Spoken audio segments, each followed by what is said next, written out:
Quando surge família Palmeiras, sejam todos bem-vindos a mais um vídeo aqui no canal Residência dos Porcos. Muito bom dia a todos. Vamos falar de Verdão aqui, né, cara? Nessa terça-feira agitada, Palmeiras que se prepara aí para enfrentar o River Plate amanhã. Jogo decisivo, jogo da volta aí das quartas de final da Liberta. Verdão que tem um gol de vantagem, né, cara? Venceu por 2-1 lá em Buenos Aires e agora vem com essa vantagem do empate aqui para jogar no Allianz Parque, beleza? Também vamos acompanhar o pessoal aqui do All Sport, o PVC, falando um pouco a respeito ainda do jogo contra o Fortaleza, né?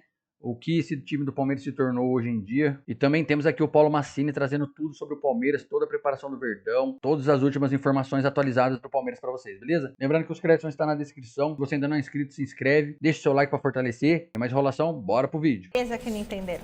Torcida que saiu feliz do final de semana é a torcida do Palmeiras. O Verdão venceu Fortaleza no sábado e agora já tá com a cabeça ali, ó, na Libertadores contra o River. Quer saber quem é favorito depois, viu, muretas? Quem atualiza pra gente é o Thiago Salazar. Boa noite, Salazar.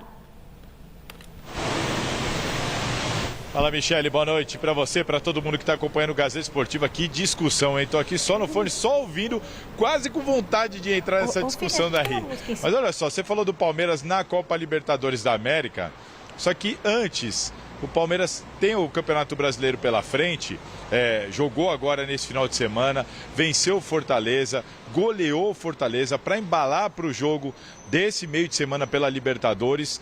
E o Palmeiras se tornou, neste momento, o clube com o maior número de chances de título. Segundo os matemáticos, o Palmeiras tem maior possibilidade de título, mais até do que o vice-líder Cruzeiro e que o líder Flamengo. Por quê? O Flamengo tem 51 pontos, Cruzeiro tem 50, o Palmeiras tem 49. Mas o Palmeiras tem 2 jogos a menos do que o Cruzeiro e 1 jogo a menos do que o Flamengo. Então é importante a gente ter bastante atenção, porque o Verdão está nas duas. Está na Libertadores, mas também está de olho no Campeonato Brasileiro. E o clima tá leve, como explicou o Rafael Veiga, que ganhou oportunidade, marcou gol e fez uma brincadeirinha com o Flaco Lopes, que vive grande fase. Vamos dar uma olhada?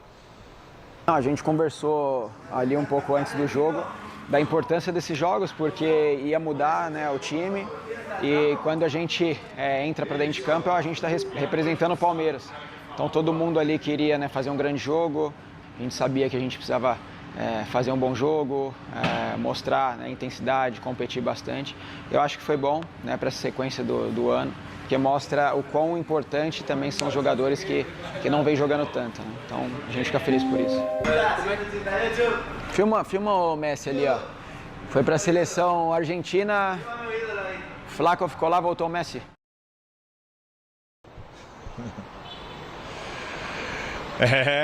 A fase do Flaco tá demais, mas é pra tanto. Vou passar a bola pra vocês e aí sim, na volta, eu venho pra falar de Palmeiras e River Plate, tá bom?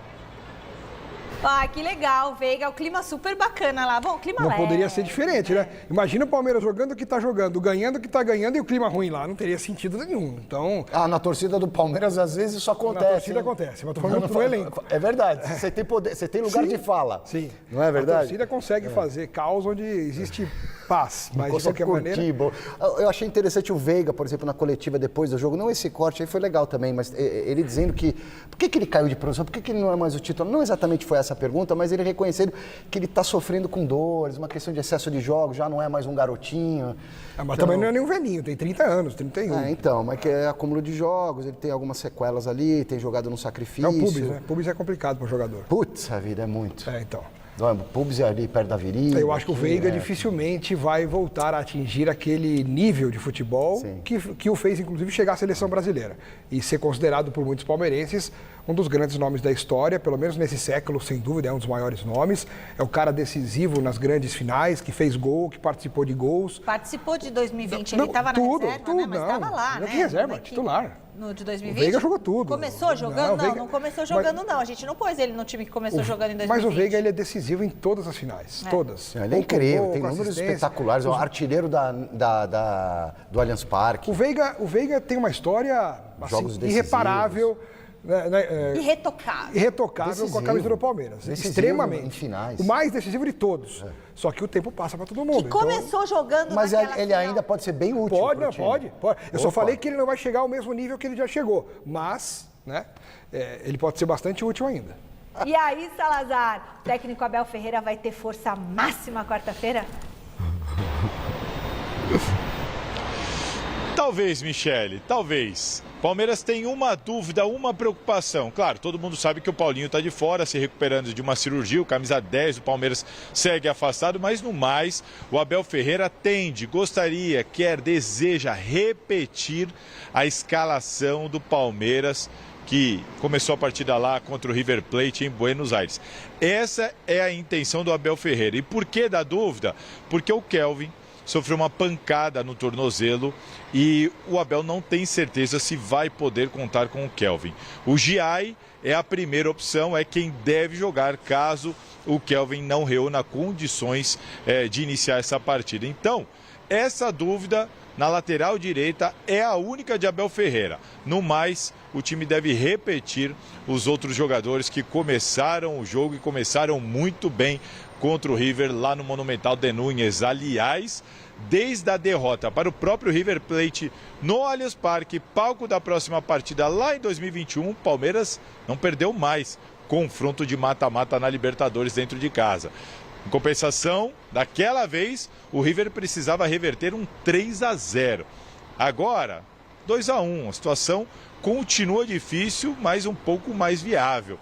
Será que o Abel deve mexer no esqueleto do Palmeiras, nessa espinha dorsal ou não? Manutenção e Kelvin ou Giai lá na lateral. O que vocês acham? Passo a bola para vocês. Legal, Salazar. E aí, Alex?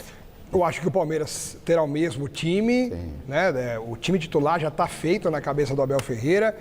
Do meio para frente, Aníbal, Evangelista, Andréas Pereira, Felipe Anderson, Flaco Lopes, Vitor Roque. Esse hoje é o time titular do Palmeiras. E essa dúvida na lateral direita me preocupa, porque o Kelvin chegou tomando conta da posição, tá voando, jogando demais, e o Giai é muito irregular. Tem momentos que ele faz grandes jogadas, grandes desarmes, ultrapassagens, cruza bem, e tem momentos que ele parece um jogador de 8ª categoria. Então, ele é muito irregular, ao passo que o Kelvin tomou conta. O que me incomoda no Palmeiras, Silvestre... O que te incomoda? É que... O que me incomoda é um cisco no olho. Também, mas a falta de comunicação, principalmente nessa questão do departamento médico com o torcedor, eu acho isso errado. Antigamente tinha uma transparência muito grande, as pessoas sabiam o que estava acontecendo e esperavam as confirmações, e hoje em dia parece que é tudo tabu. Você não pode falar se o jogador está machucado, quando é que ele volta, o que ele teve, por quê, quando. Não pode, é quase um pecado. É um controle da informação. Aliás, estamos vivendo isso, não só nos clubes, né? Mas tudo bem. Não pode. E é o líder, né? O Palmeiras praticamente o líder por pontos perdidos, por não aproveitamento ele é, agora é. O empate de ontem é. Porque o Palmeiras... Vocês não vão falar do meu reencontro espetacular, épico, com épico. Abel Ferreira? Esse foi épico, eu quase chorei quando eu vi. Ficou emocionado. Fiquei emocionado. Paga pau pro Paga pau. Paga pau. Me identifico com a personalidade, até com os erros que ele comete, porque eu acho que eu pareço um pouco. Chuta copinho, chuta microfone. Chuto cadeira, mesma coisa. Passo do ponto, reclamo, depois peço desculpa. É assim mesmo. Aí ele fala, eu sou um personagem, eu não sou esse que vocês veem. O palmeirense pedia o futebol do Palmeiras, né? Falava, ok, os resultados estão indo, mas cadê o futebol? Pois o futebol chegou chegando, hein? E um futebol coletivo, porque mesmo sem os titulares, só com o Everton de titular, goleou o Fortaleza por 4-1 e Andréas Pereira brilhando muito, fazendo 2 golaços PVC. O Palmeiras jogou de amarelo pelo segundo jogo, né? Contra o Sport jogou de amarelo e contra o Fortaleza também de amarelo. Uniforme em referência aos 60 anos do jogo contra o Uruguai, que o Brasil foi representado pelo Palmeiras. E naquela ocasião o time do Palmeiras jogou de amarelo. Para mim foi pênalti. E para o zagueiro que cometeu o pênalti também foi pênalti. Que ele falou que foi pênalti. Ele falou que cometeu o pênalti. Pediu desculpas à torcida do Fortaleza porque ele cometeu o pênalti. Foi importante esse momento pelo seguinte. A torcida, eu tenho relatado que a torcida uniformizada não está cantando o nome de nenhum jogador.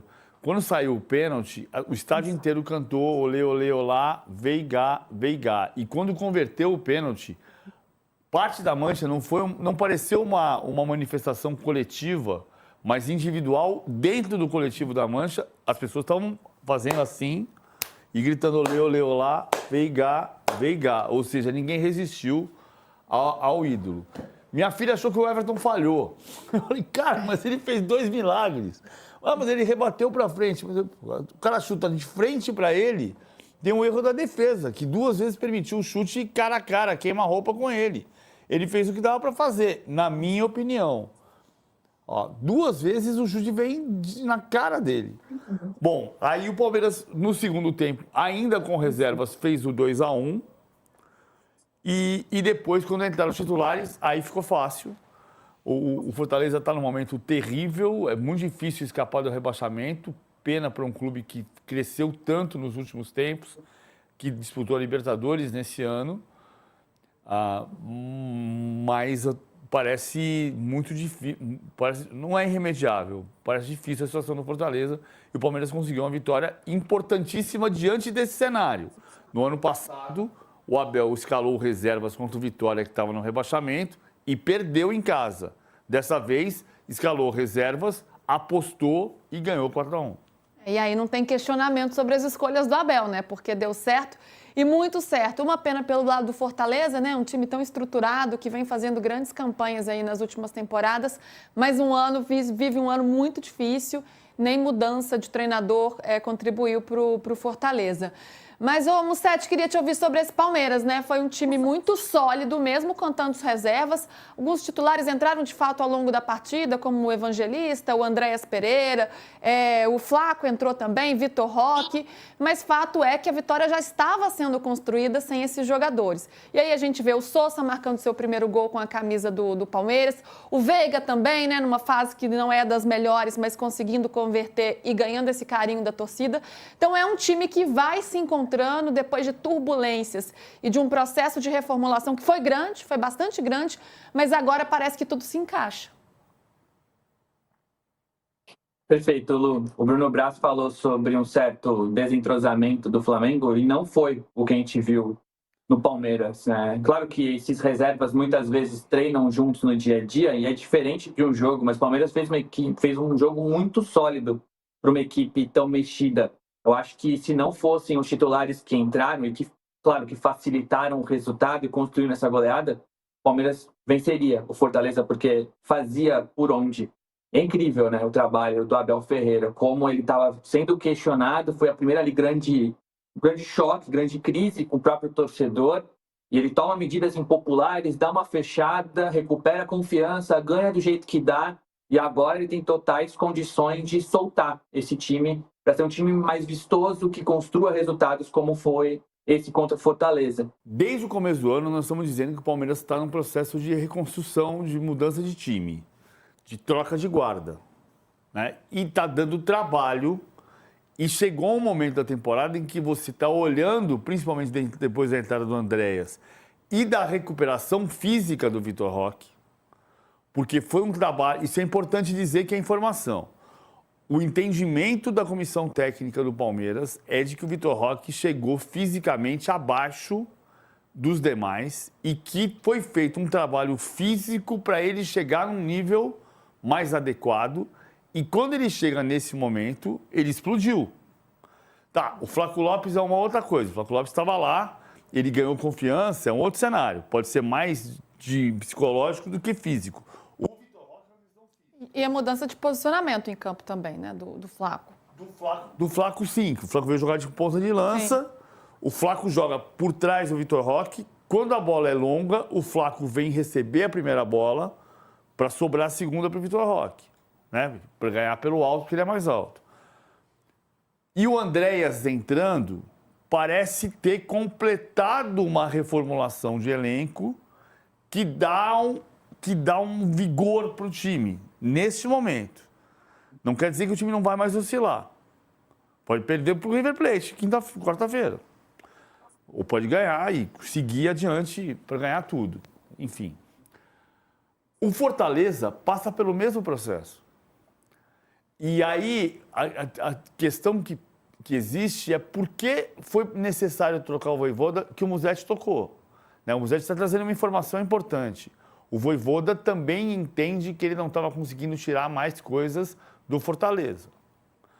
Mas o problema do Fortaleza é semelhante ao que o Palmeiras tem passado. Ele mudou o elenco, ele trocou a guarda. O time que era Tinga, Brites, Kusevich, Bruno Pacheco, Iago Pikachu, Rosseto, Emmanuel Martins, não é mais. Não é mais o mesmo time. É um outro time. E na transformação, com 2 mudanças de técnico, isso se perde muito. Sim, sem dúvida, né? E fica mais difícil ainda, né? Porque o Palmeiras fez essa troca de guarda com o mesmo treinador, alguém que já estava lá há muitos anos, conhecendo o clube, a estrutura, a metodologia. Quando você faz essa troca de guarda com outros técnicos, fica ainda mais complicado, né? Mas vamos ver se vai dar tempo disso, se recuperar a tempo de salvar o Campeonato Brasileiro. Tá complicado. Agora, olhando pelo ponto de vista do Palmeiras, e a gente sabe, né, Musetti, que no futebol brasileiro tudo muda o tempo todo. Já diria Lulu Santos. Mas hoje, o momento, o melhor futebol do Brasil é o do Palmeiras? Ou não, também fica à vontade, porque tem outros aí, tem o Cruzeiro, tem o Flamengo. Uma votação desta segunda-feira que pode mudar rapidamente, acho que sim. O Flamengo ele fez um grande jogo até contra o Estudiantes, teve boas atuações, mas se a gente for analisar rodada a rodada, esses 2 últimos jogos, o Palmeiras foi superior ao Flamengo, o Cruzeiro também teve dificuldades contra o Bragantino, que a gente vai falar, é um time que está sendo mais copeiro, né? A princípio, quando as coisas davam errado para o Cruzeiro dava uma desmontada, agora ele entendeu que precisa ganhar como tem que ganhar, de qualquer forma, às vezes mais na imposição. Então, sim, o Palmeiras foi muito bem contra o River, já tinha ido muito bem contra o Inter, e de novo, contra o Fortaleza, com os reservas, depois com alguns titulares, se impôs contra uma goleada muito sólida. Então, assim, dá para responder que sim. Como diria Lulu Santos, isso vai mudar rapidamente, e esse corte talvez envelheça mal, mas é o melhor futebol nesse momento, sim. Teve o jogo contra o Inter, aí tem o jogo contra o River, poderia ter sido mais elástico até o placar, poderia, mas é uma vitória no Monumental de Núñez, né? Um início de jogo arrasador e agora uma goleada diante do Fortaleza. O que encaixou tanto nesses últimos dias no Palmeiras? Quando o Palmeiras consegue marcar pressão, e é muito difícil ganhar no Palmeiras. Mas isso também é uma coisa do Flamengo. Daqui a algumas semanas a gente vai ver Flamengo e Palmeiras no Maracanã e a estratégia dos dois pode ser a mesma. O Palmeiras não marcou pressão contra o Fortaleza com o mesmo ímpeto do jogo contra o River e do jogo contra o Internacional. Os dois jogos, os primeiros 20 minutos, 25, foram avassaladores. E o Abel respondeu sobre isso. Sabe uma coisa que eu sinto um certo orgulho nosso, assim, quando a gente fala, eu tentar não ser cabotino. Se espalhou a informação, a história de que o Palmeiras é mais forte quando marca a pressão. Isso foi perguntado para o Abel. E acho que nasceu um pouco aqui. Acho que nasceu um pouco aqui essa noção de que como é mais forte quando o Palmeiras marca a pressão. E o Abel respondeu com muita clareza. Tu achas que dá para fazer isso em 90 minutos? E ele próprio respondeu, claro que não. É lógico que não. Então, quando diminui o abafa, o adversário cresce. Porque os coleguinhas começam a falar, vem cá, se não administra o jogo, não marca falta, como é que é? Entendeu? Lembra do Voaden que surgiu? O Voaden era ótimo. É a mesma coisa. Deixa o jogo. O que a gente quer? Que a gente tiver a arbitragem mais parecida com a Premier League. Mas se assim não dá direito dele não marcar o pênalti. Não, isso é outra discussão. É outra discussão. A interpretação do campo, se o cara tá bem colocado, é sagrado, é do cara. É do cara. Não é aí que tá. O VAR não é criado para ter uma série de interpretações. Isso não é um escândalo. Essa é uma interpretação. Só lembrando que foi 4-1 e o Palmeiras ganhou. Eu sei, eu estou entendendo. Eu só quero fazer. Em sua defesa, é o que eu quero dizer. O Palmeiras ganhou o jogo. Sobrou. Tá? Não foi porque, ganhou de 1-0 com esse pênalti que a gente vai discutir até morrer. Um acha que foi, outro acha que não foi. A questão é o VAR. Não, na verdade, tem alguém que acha que não, pouca gente acha que não foi pênalti. Para mim foi claro. Para mim também foi. Eu não tenho nem discussão. Mas a discussão do Arnaldo é outra. A discussão do Arnaldo é a interferência do VAR. Não é o VAR apitar o jogo de futebol. Mas o VAR não é para corrigir os lances óbvios? Não é óbvio. E esse para mim é um lance óbvio. Não é. Ele foi lá e corrigiu. Falou, amigão, que mundo que você tá vivendo aí? Não é óbvio. Eu acho que é óbvio. Nossa Senhora. Porque o cara tá do lado da jogada, Tirone. A visão dele é melhor do que a câmera lenta. Eu sei, mas muitas vezes E é por isso que os times brasileiros foram tão prejudicados em Libertadores para Argentina, Uruguai. O cara vai no VAR, sobretudo no campo de mandante, o cara faz lá aqui, você acha que é assim? 99%, é só estatística, 99% o cara chama, ele valida o VAR. Eu entendo. Esse é o processo do VAR. O que eu quero dizer é o seguinte, existem lances que são interpretativos, existem lances que são... Esse lance é interpretativo. Não é. Claro que é, Tirone. O cara não deu pênalti na hora, tava lá colocação não houve a falta. É por esse argumento então que tá brasileiros sofreram a tanto com questão a Argentina e Uruguai a Libertadores. questão é a seguinte, o cara sempre interpretava que não foi nada, ou que foi o que eles queriam, e ficava à mercê disso. Tá bom. Não, os brasileiros... Vamos discutir, pô. Não tem problema. Vamos conversar. Os brasileiros sofreram Libertadores exatamente por isso. O árbitro deu a interpretação dele. Qual é o seu ponto? Curioso, né? Não, eu acho que assim, se vocês gostam disso, não precisa ter mais ninguém. Não, se vocês não gostam, tem uma solução rápida e até você economiza dinheiro e tal.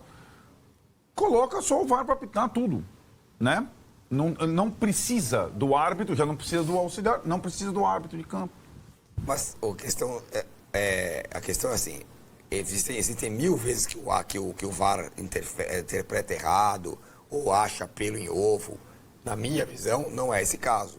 Não, esse para mim é um caso típico do VAR brasileiro, a penalidade mínima, né? A falta, que talvez fosse uma falta qualquer passada num jogo no meio do campo, na área, deu pênalti. Mas é normal que seja assim, porque é perigo de gol, a bola não está em disputa, o Facundo fez o drible. Para trás da área, né? Para a perna esquerda dele, tá dentro da área, cara. Tá bom. Você veja o jogo, não é tá bom. Quando o cara fala, eu fiz pênalti. Aí acabou a história, pô. Tudo bem, claro, eu encostei nele, eu toquei nele. Ele não falou isso, eu falei, eu fiz o pênalti, perfeito. Eu assumo a responsabilidade, é diferente. Perfeito. Entendeu? Mas vem cá, mas qual é o ponto? Não tem ponto mais. Next. Se vocês acham que o VAR vale mais do que a interpretação do campo... Não, ninguém acha. Ninguém acha não, vocês acham. O Vessone acha. Não, peraí, eu acho que quando é um lance... O VAR é para corrigir o lance que é indiscutível. E esse, para mim, é indiscutível. É um pênalti. Se essa falta é fora da área, é falta. Se é dentro da área, é pênalti. E o VAR falou, amigão, deixa eu falar, eu não sei que mundo que você está vivendo, mas isso é um pênalti, você vem aqui ver. Ele olhou, falou, é verdade, é um pênalti. E foi lá e marcou. O VAR corrigiu o erro, para mim, tá tudo certo. Para mim é pênalti, claro, não tem nem muita discussão quanto a isso, não. Eu também acho que, para mim, foi pênalti também, assim. Pouca gente, bom, até o... Então já vamos para a próxima. Não, calma, mas... Não, já foi. Nós estamos gastando tempo à toa. Né? Gastando tempo à toa. Você fica nervoso. Não estou nervoso. Tá nervoso. Não, não sei que tá. Calma. Aqui, ó, o pano branco. Calma, vocês estão com a flanela máxima do VAR. Flanela da paz aí. Que é isso? Flanela não joga o patrocinador pro alto, pô. Que é isso? A FMV, flanela máxima do VAR. Flanela máxima. Flanela foi da bem, paz, você foi bem, né? Mesa branca, calma aí. Mesa branca é outra coisa. Flanela máxima do VAR. FMV. Flanela máxima do VAR, ué. Tem, né? Não tô indo. Eu achei muito pênalti, mas tá bom. São diferenças de ponto de vista, de opinião, de como cada um vê o futebol, o jogo. Exato, é isso aí. Família, então essas foram as informações aí de hoje, né, cara? A gente pode acompanhar aí vários debates, né? Tanto no All Sport quanto aqui no Band Sports. Falando sobre esse último jogo do Palmeiras, que deu o que falar muito por conta daquele pênalti. Pra mim foi pênalti e acabou, mano. O VAR chamou porque o juiz não viu que era um pênalti claro. Facundo corta pro meio, abriu, clareou pra ele bater com a perna boa, com a perna esquerda. O defensor vai, estica a perna e projeta a perna na frente no caminho do Facundo. Aí ele se tromba, é derrubado, é pênalti. Não tem caô. Mas enfim, a gente viu aí também, né? Palmeiras se preparando forte aí. A única dúvida mesmo é o Kelvin, né, cara? Infelizmente, porque o Kelvin tem jogado muito bem no lateral direito, recebeu uma pancada no jogo de ida contra o River e ainda é dúvida pro jogo desta quarta-feira, né, jogo de amanhã, da decisão aí rumo à glória eterna. Mas e aí, comenta aqui embaixo o que vocês acham, qual que seria a escalação ideal pro Palmeiras? Se o Kelvin não tiver disposição, é Giai e não tem conversa ou poderia improvisar alguém na lateral direita aí? Comenta aqui embaixo, quero saber a opinião de vocês, beleza? Quem ainda não é inscrito, se inscreve, deixa seu like pra fortalecer, porque a gente traz esse vídeo todos os dias aqui, bastidores, contratações, pós-jogo, pré-jogo, mercado da bola, tudo do Palmeiras aqui pra vocês, beleza? Então é isso, família, até o próximo vídeo. Avante palestras, porque é louco. É nóis.